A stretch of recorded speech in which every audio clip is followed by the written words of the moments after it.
자, 미국 증시가 마감을 했습니다. 보시다시피 거의 보합세로 끝난 것을 알 수가 있죠. 금일 바로 FOMC가 있었죠.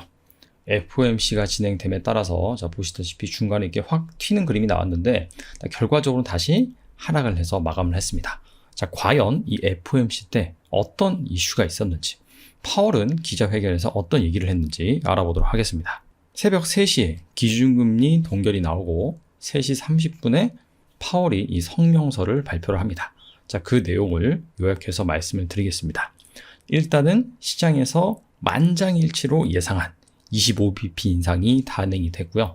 그 뒤에 나온 멘트를 살펴보면 높은 인플레를 잡기 위해서 노력을 하고 있다. 인플레는 많이 둔화되었지만 아직 목표 물가 2%죠. 이 수준보다는 훨씬 높다. 갈 길이 멀다. 그런 의미겠죠. 그리고 노동시장 같은 경우에는 매우 타이트하다.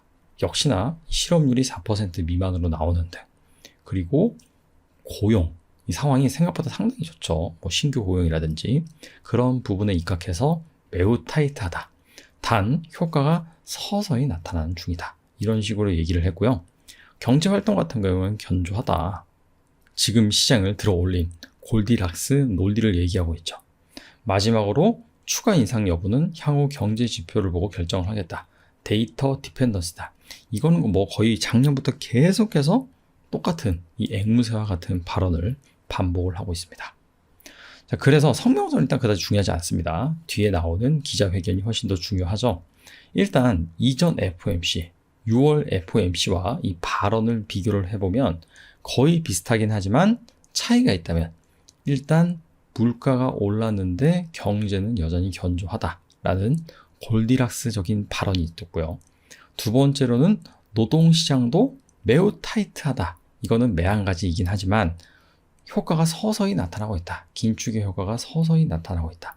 이 부분이 6월 FOMC와는 다소 차이점이라고 볼 수가 있습니다. 그렇다면 정말 중요한 파월의 기자회견과 당시 나스닥 선물지수가 어떻게 반응했는지 그 부분을 살펴봐야겠죠. 왼쪽엔 나스닥 100 선물지수가 있고요. 오른쪽에는 파월의 기자회견에서 나온 발언을 시간대별로 정리를 한 부분입니다. 여기 숫자가 나와 있죠. 3시 37분이다. 그런 의미고요. 이건 3시 38분이겠죠.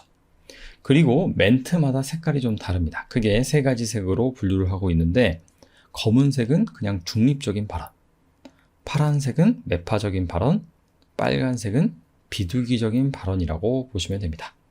일단 시작하자마자 나스닥 100 선물지수가 확 섰죠. 이때 장중에 잠깐 플러스 전환을 했습니다. 전반적으로 다우랑 S&P랑 이게 좀 좋았고, 나스닥은 이 기술주가 좀 부진하면서 안 좋은 그런 상황이었어요. 자, 첫 번째 나온 멘트를 살펴보면 일단 파월이 각각의 미팅마다 금리 인상 여부를 결정할 것이다. 사실 시장에서 원하고 있는 건 그런 거겠죠. 자, 일단은 충분히 많이 올렸고, 자, 이번에도 25bp로 올렸기 때문에 실질 금리가 플러스이기 때문에 동결을 하겠다. 뭐 이런 식으로 직접적으로 말해주는 것이 베스트긴 한데, 당연히 그런 얘기를 할 사람은 아니죠. 그래서 각각의 미팅마다 금리 인상 여부를 결정할 것이다. 다소 좀 매파적인 스탠스의 발언을 했고요. 하지만 뒤에 나온 발언이 비둘기적이었는데, 6월에 나왔던 인플레이션 데이터, CPI가 3%가 나오고 코어 PC 같은 경우에도 예상치를 좀 크게 하회를 했단 말이죠. 그래서 6월달 인플레이션은 괜찮았다. 하지만 단 하나의 데이터에 지나지 않습니다. 앞에서 미팅마다 금리 인상을 결정할 것이다 라고 얘기를 했는데, 앞으로 나오는 이 CPI 데이터, 고용 데이터를 보고 결정하겠다 라고 발언을 했어요. 자, 그래서 6월 인플레이션은 괜찮지만은 앞으로 나올 데이터, 그 부분이 더 중요하다. 이런 발언이겠죠. 아무튼 간에 이 부분이 다소 비둘기적으로 인식이 되면서 시장이 단기간에 이렇게 상승 반정을 합니다. 뒤에 나온 얘기를 살펴보면 9월까지 인플레 노동 데이터를 보고 금리 인상을 결정할 것. 원론적인 얘기죠. 인플레이션이 내려가는 신호를 보이면 금리를 동결할 수 있다. 이것도 약간 조건부기 때문에 원론적인 얘기라고 볼 수 있고, 금리 인상을 조금 하는 것보다 많이 하는 것이 낫다. 기왕이면 물가를 확실하게 잡는 것이 낫다. 다소 매파적이라고 볼 수가 있습니다. 자, 뒤에 나온 얘기들은 다 비둘기적이었습니다. 긴축적으로 많이 왔다. 그래서 실질금리가 플러스를 보인 상황이다. 그리고 노동시장 완화는 긍정적 진보를 보이고 있다. 약간 좀 말이 이상한데, 자, 결과적으로는 골디락스 상황이다. 자, 근데 그 뒤에 지수 흐름을 보시면 전반적으로 이렇게 약간의 변동성은 있지만은 내려가는 것을 확인할 수가 있습니다. 제가 이제 FOMC 파월 기자회견을 보면서 느낀 것은 뭐냐면은 과거의 이 FOMC보다는 확실히 좀 루즈했다. 좀 지루했다. 재미가 없었다.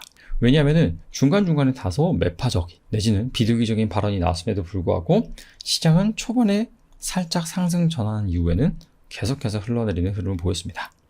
그리고 거의 마지막 인플레 목표치죠. 2%를 간 이후에도 일정 기간 긴축 유지는 필요하다. 근데 파월의 점도표를 보면은 지난번은 FOMC 때 나온 점도표를 보면 2% 목표 물가에 도달한 시점이 2025년 이후입니다. 근데 그때가 돼서도 일정 기간 긴축을 유지한다? 이 부분은 시장에 당연히 매파적으로 작용할 수밖에 없는 부분이죠. 자, 그래서 서서히 흘러내린 증시가 이때는 약간 좀 각도가 가파르게 내려옵니다. 그리고 마지막에 러시아 밀 수출 이 부분이 최근에 다시 좀 대두가 되고 있죠. 그러면서 농산물 가격이 올랐는데 이 이슈를 예의주시하고 있긴 하지만 단 통화 정책에는 영향을 주지 않을 것이다. 이렇게 좀 비둘기적으로 마무리를 했습니다. 그 이후에는 다소 좀 살짝 반등하는 모습이에요. 근데 결과적으로 금일 이 나스닥 지수 같은 경우에는 FOMC 전이나 FOMC 후나 크게 달라질 것이 없는 그런 상황으로 전개가 됐습니다. 자, 이후에 기준금리 컨센서스 살펴볼 필요가 있겠죠. CME 그룹에서 제시하고 있는 부분인데 일단 다음 달 FOMC 같은 경우에는 그다지 중요할 것 같지는 않아요. 연말까지 금리가 내려가느냐, 동결이 되느냐, 더 오르냐 그 부분이 핵심인데 지금 현재 5.25에서 5.5%죠. 이 확률이 FOMC 전에는 54%였는데 FOMC 후에는 거의 한 60%로 올랐고요. 그 다음에 여기에서 추가적으로 25bp 인상 확률 같은 경우에는 32%에서 28%대로 좀 떨어졌습니다. 즉 파월의 이 기자회견, FOMC 회의 결과를 보니까 다소 약간 시장이 매파적이 아닌 비둘기적으로 해석을 했다라고 볼 수 있는 부분이고요. 자, 그런 부분들이 이 채권 시장과 외환 시장에서도 나타납니다. 2년물 채권 금리가 1% 정도 내린 걸로 나오고 있는데 자, FOMC 이전까지는 계속해서 올라갔죠. 4.9%를 넘겼는데 4.8%대로 내려왔고요. 10년물 국채금리 같은 경우에도 3.9%를 상회를 했는데 이 파월의 기자회견 이후에 3.8%대로 떨어졌습니다. 각각 한 1%대로 하락을 했다. 금리가 하락을 하니까 자, 달러 지수 같은 경우에도 소폭 하락하는 모습이죠. 근데 핵심이 이런 것 같습니다. 시장은 이 파월의 기자회견을 다소 비둘기적으로 해석을 했다. 하지만 주식시장 같은 경우에는 비둘기적으로 해석한다면 사실 상승이 나와줘야 되는데 결과적으로는 그러지 못했다는 것이죠. 사실 연초부터 이 빅테크를 중심으로 AI 테마를 중심으로 가파르게 상승을 했던 그 레벨 수준이 어떻게 본다면 현재 시장에서 피로감을 안고 있다. 비둘기적인 그런 스탠스를 취했음에도 불구하고 시장이, 채권 시장이 그렇게 해석했음에도 불구하고 증시가 상승이 나오지 않는 부분은 확실히 현 지수 레벨대에서 피로감을 느끼고 있다. 이렇게 볼 수가 있고요. 개별 섹터적인 요인을 살펴보면은 마이크로소프트가 무너지면서 전반적으로 이 테크놀로지 IT 기업들이 좀 부진했고요. 반도체 기업들도 역시나 영향을 받는 모습이죠. 사실 전일 장 마감 후에 마이크로소프트랑 구글이 즉 알파벳이 실적 발표를 했습니다. 둘 다 실적은 잘 나왔습니다. 하지만 마이크로소프트는 생각보다 이 매출 성장률이 좀 둔화된다라는 컨센서스가 형성이 되면서 빠졌습니다. 시간에서. 자, 그런 부분들이 고스란히 이 마이크로소프트의 AI 때문에 올라온 반도체에도 다소 좀 영향을 미친 것으로 해석할 수가 있고요. 알파벳 같은 경우에는 생각보다 수익성이 괜찮게 나오면서 시간에서 상승을 했는데 역시나 본 장에서도 상승하는 그런 흐름이 나왔다.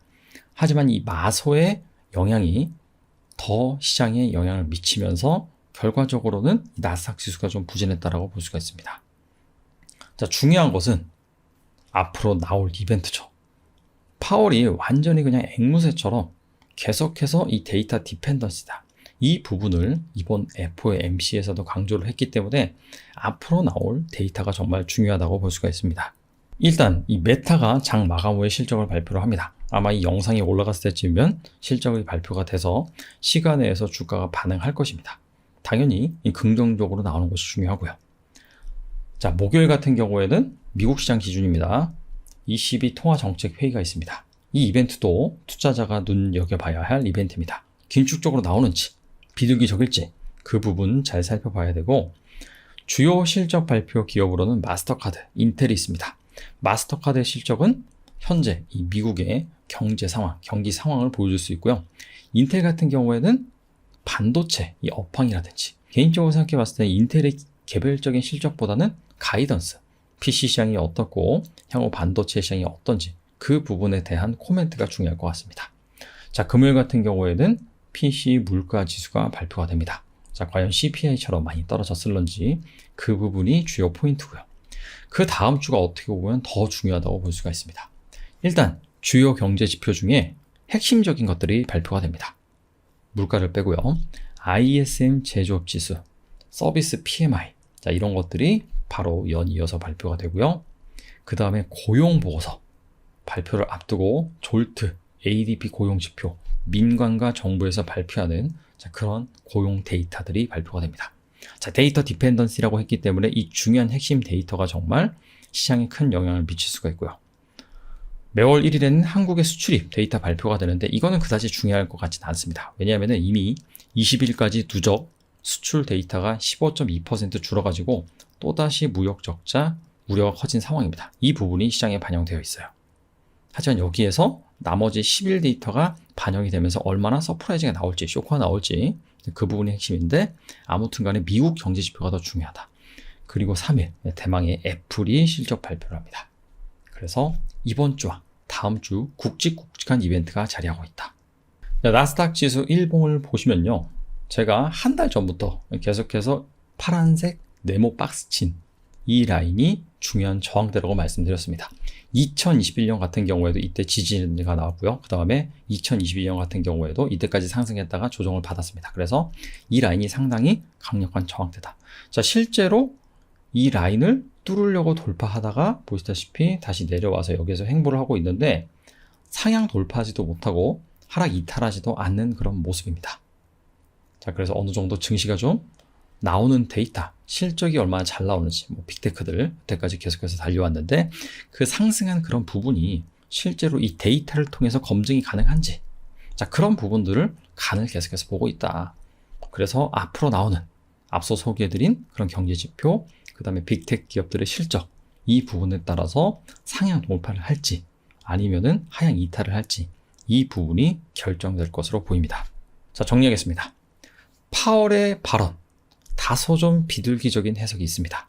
자, 그 부분이 CME 기준금리 컨센서스 그리고 채권 시장에 반영이 됐는데, 그럼에도 불구하고 주식시장은 사실 FOMC 전이나 FOMC 후나 달라진 게 없습니다. 그 이유가 이미 눈높이가 다소 높아져 있다는 부분이죠. 전날 마소랑 알파벳이 실적을 양호하게 발표했음에도 불구하고 알파벳은 올랐지만 마소 같은 경우에는 떨어졌죠.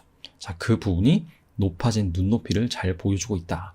여기에 충족해줄 만한 데이터는 아니었다. 이번 FOMC 파월의 기자회견 발언이. 자, 그렇기 때문에 다음 주에 주요 경제지표 실적 발표가 있는데 일단 한국 지표보다는 미국 지표가 중요하다.